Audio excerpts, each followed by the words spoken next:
ई दीवाना के कि जाए बेवफा भूले गइलो तो ई दीवाना के कि तोहरे चलते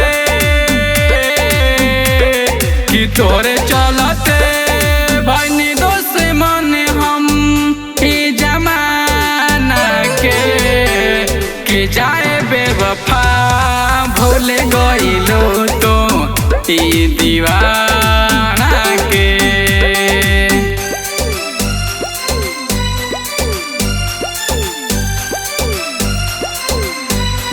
कि जाए बेवफा भूले गइलो तो हम नहीं जननी करबू हमारा संगे धोखा कि मार देबू खंजर हमारा दिल में मिलते मौका हो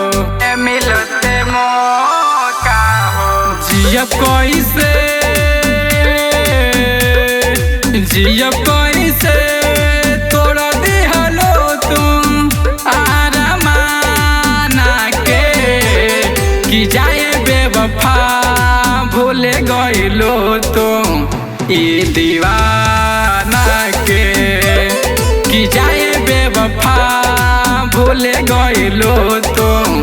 ई दीवाना के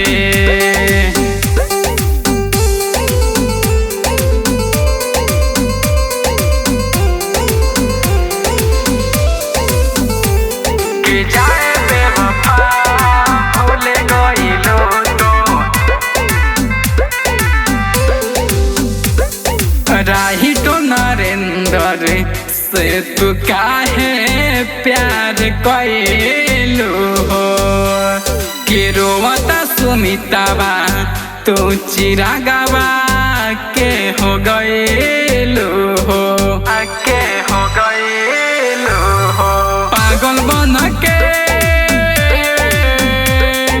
पागल बन के